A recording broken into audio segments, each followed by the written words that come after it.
This is my grandma, Mr. President.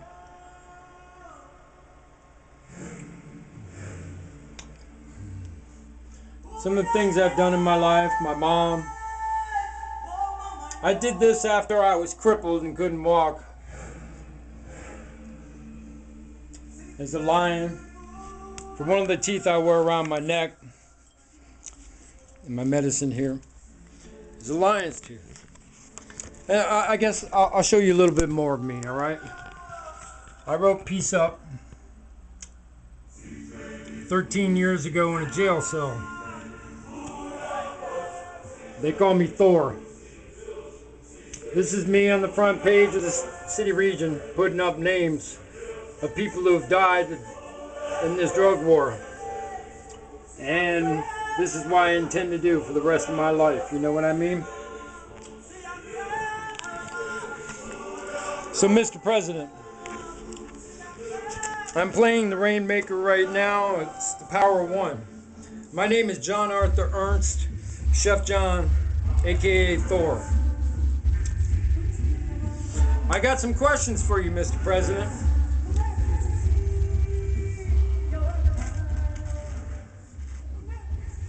I'm currently reading this book right here, Nelson Mandela.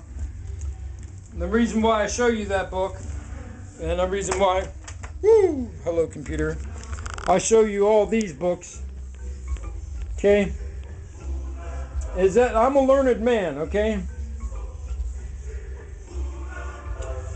I like that book, Mr. President. It showed some of your true self. Also like that one, and that one. That one I haven't got to yet. This one, I am definitely the prodigal son returning. So now to my questions, Mr. President. Okay, in your first address, when actually I started writing my book about 2 years ago, you ended it with saying, we're looking forward to better days, all right? Every G, anybody who's ever listened to Tupac knows what that means, better days, all right? That's some serious stuff there, okay? You talk about reconciliation. The reconciliation of South Africa and how 10% of the people there who had created apartheid got together with the 90% of the people that they had been torturing, beating, and murdering, and they all got together and told their stories over the time period of an entire year to create a new nation, to end all the wounds. So this is reconciliation. So I ask you, Mr. President, because we want to know. We want to know, okay? The 1% of us, you hear me? The 1% of us, we want to know how you're going to bring this reconciliation about in this country. Is it between the rich and the poor? Is it the Democrats and the Republicans? Is it the fact that we've been a warmongering country trying to do its best to create peace across this world? Okay, Mr. President, how do we reconcile? How do we create a new nation? Is it by using the means of peace up? Excuse me, I'm a very ill man, by the way. But that was my boggle impression, all right? Later I'll do the, no. Oh, I did it anyways. That's a herd of elephants stampeding. So, Mr. President, how are you going to come at us with this reconciliation? We have some people in their 40s and 50s, 60s, who have seen a lot and have gone through a lot and really just want some joy in our streets. So how do we get beyond this race problem that we're having right now? Because you know we're having a race problem with our first black president, or mulatto president, as I should say, because I'm mulatto too. What do you get when you combine a Hell's Angel and Black Panther? You get Thor. What do you get when you put him in the household, a man who marched with King and spent his whole life doing activist work? You get Thor with a smile, with dedication, with determination. A man who doesn't know how to give up. So I ask you, Mr. President, tell us. We want to know about you, okay? I sent you the note about the famous Roosevelt nightly fireside chats. You didn't do that long enough. We want to know you. We want to know you as a man. Okay? And I'm sorry to say this. No, I'm not sorry to say this. I'm honored to say this.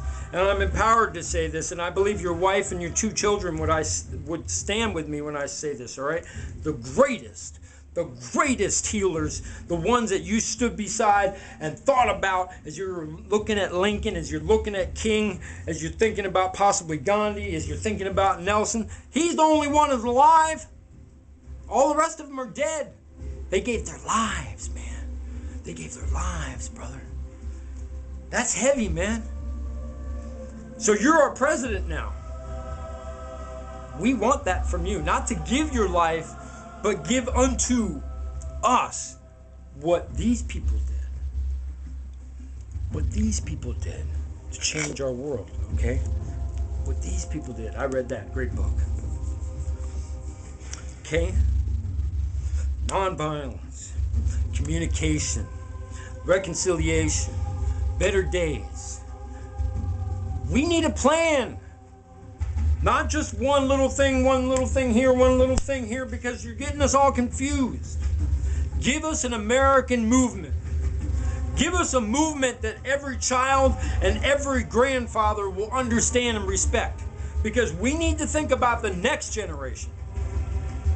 Pretty much this generation, the one who's gone through 30 years of the drug war, an insurgency in our own country, corrections being the #1 money maker for 10 years, drugs everywhere, our community's falling apart, and we need to find a way to raise ourselves up.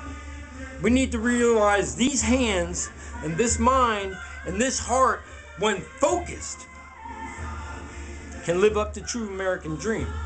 But we need an American movement, Mr. President.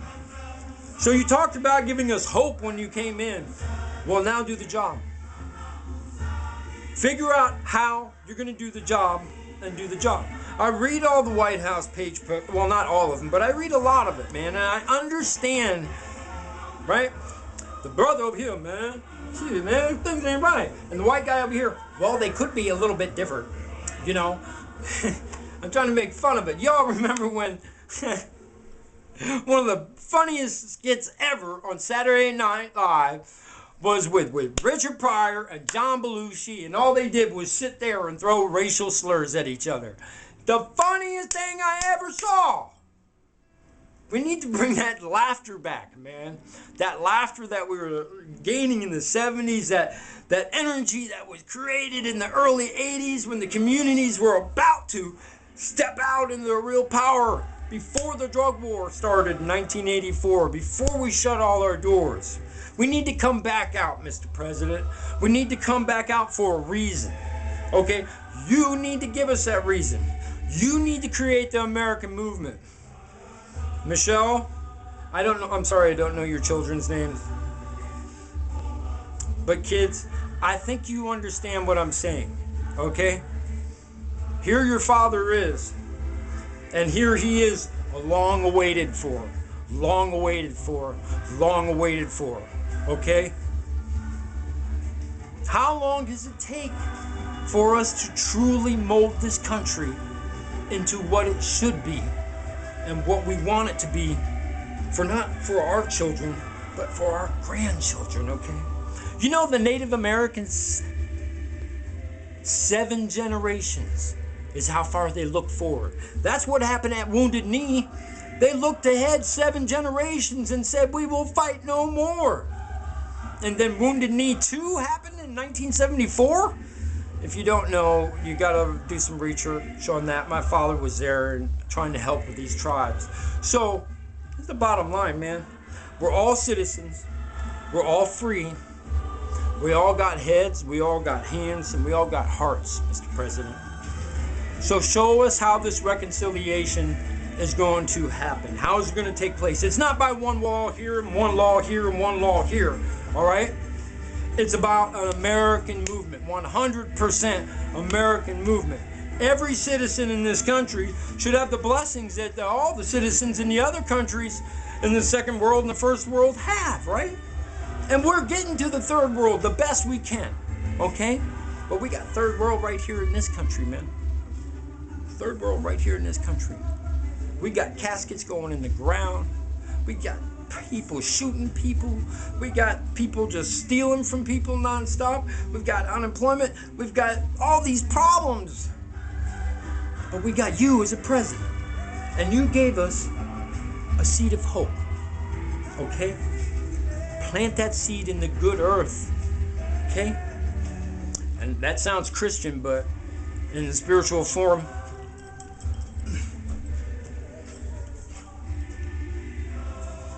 and I find out who keeps slapping me. Oh, I'm good. I'm good.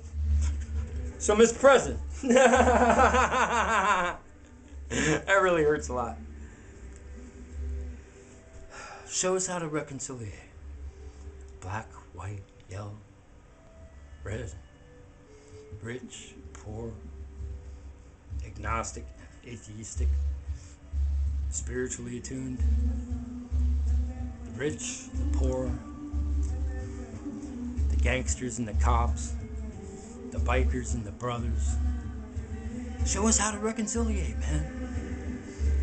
Tell us that you need our hands, that you need our heads, and that you need our hearts, okay? Because you can't do this alone. Look what it took for the civil rights movement. It took SNCC, it took the students, it took 10,000 guys named George, all the porters. It took so much, and then it took death of this great leader, King. You know that's what it was, okay? Because the country just, our eyes were opened to the understanding of true suffering, okay? So, Mr. President Barack Obama, he who is blessed, bring forth into us this new knowledge, this new understanding that we can move together, right? I know you see a death's head over my shoulder. It says Hell's Angels, all right? I don't have a patch, by the way. But I stand on what I say. And I walk these streets as a soldier, so I get to wear this. Because I soldier for the children, and I soldier for a better community. I soldier for peace up generations. I soldier for you, and I soldier for all the little children. Okay? But this is just one man, man. I'm just a lone voice, man. But you're on the stage, man. You're at the pulpit, man. You're on the altar, man. You're there on the microphone, brother. So show us how to have some better days, man. Tell us how we can be part of this American movement. And let us get to know you. Don't stop the fireside chat. Talk like we're really there. Okay? None of this prepared stuff. Just talk to us. Okay? I'm not prepared. I'm just talking to you. But I think I'm talking to you about something that every American is concerned about. Because we want an American movement. We know that the country is pretty messed up, and it's been messed up for a while. We also know that the government lied to us to get us into a war. We got all this distrust. We got all this racial tension because you're our president now. And it's true, okay? But we also have that seed of hope that you put in all the little people, okay? All the little kids who now believe that they can make a difference because you're our president. So, show us better days. You know, if you read in the story with my conversation with my great-grandma, Catherine Ernst, you know,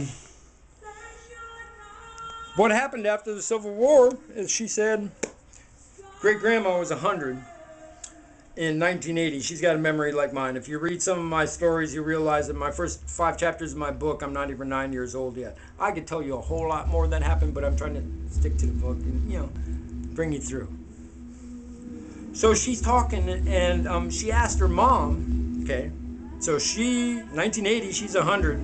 She's asking her mom, as a young girl, 12, 13, why are we working so hard, Mom? And her mom said, well, the fat cats took all the money, and we decided to make a new country.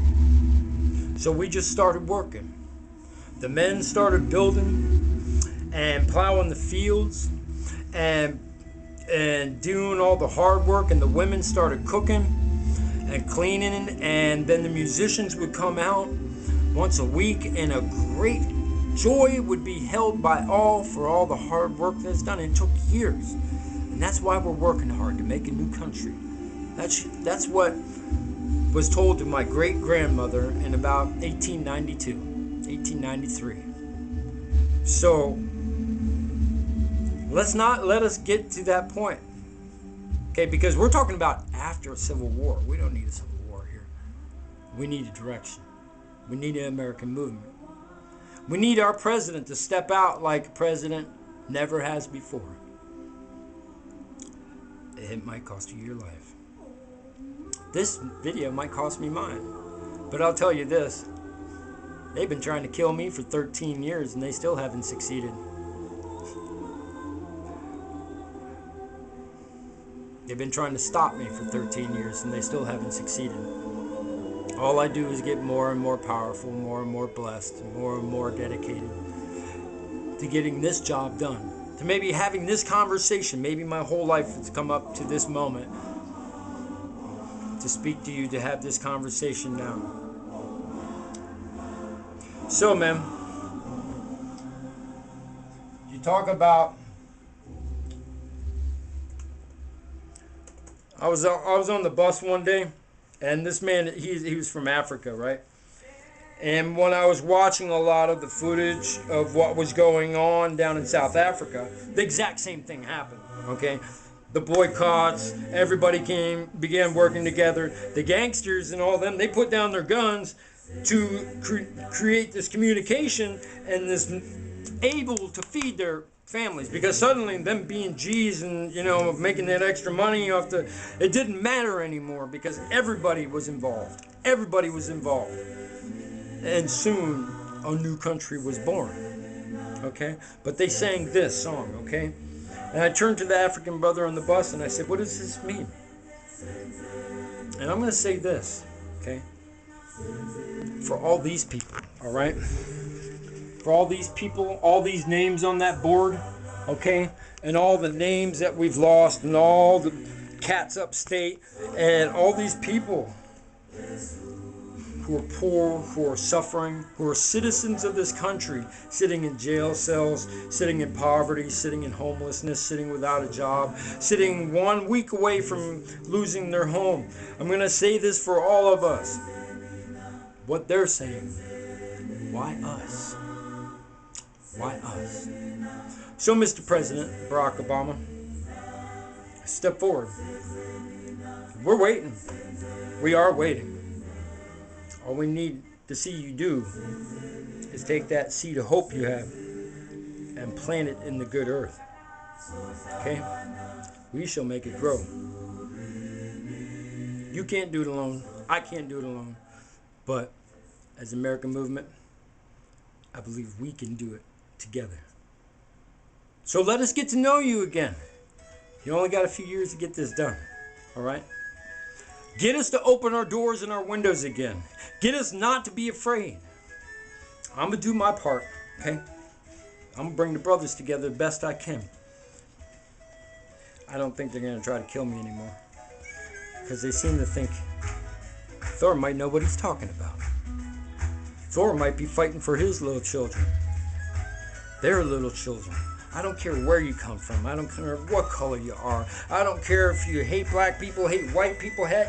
If you got babies, I'm on your side.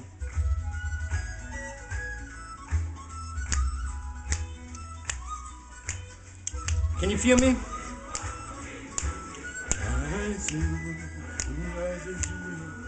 So, Mr. President, I played this music because it's very part of me.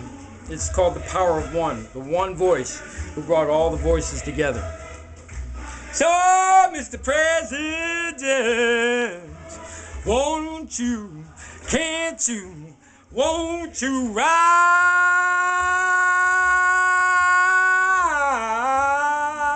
up and bring some joy to this country, man. And go down southeast and bring who you need to bring. And when you find the weapons on the dudes and the drugs, just put the shit aside and play some ball with them. Okay? Okay? Do you feel me? Go talk to the brothers. Because when you wrote it down, man. I know. When you first got in New York, okay? When you were first doing things, you were black. And you remember what it's like to be black? Even though you're mulatto? But white parents, white grandparents, I went through the same thing. My parents adopted me that were white. So, then I became black when I can move to Oregon. Ha! It's just a joke. Not too much of a joke. But, you know, hey, look, man. If you're going to say better days, if you're going to say reconciliation, if you're going to use these major terms, if you're going to get every G excited and every person who's seen suffering in their life and understand what true suffering is and watching other people suffer, we're waiting for you, man. If you're going to say these things, you got to follow through. How do you follow through? With the people, man. With the people. Lincoln did it by politics. King did it by the power of right. Kennedy did it for the women because he was loved. Now you, sir, you're blessed. Okay? You can't say you're highly loved by everybody, but you're blessed. And you know that. So bring that blessing forth for all of us. You chose to be the president of this United States of America.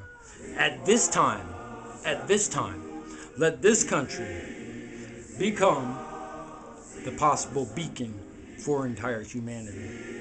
Because right now we're falling down. Right now this country's falling down. And we're heading to a bad place. And you know that. So you need to stop it. You need to bring us around. You need to bring us into an American movement. Okay? Peace up, man. This is Thor. Chef John. Asking you a question. And I'm honored to have the opportunity to do so.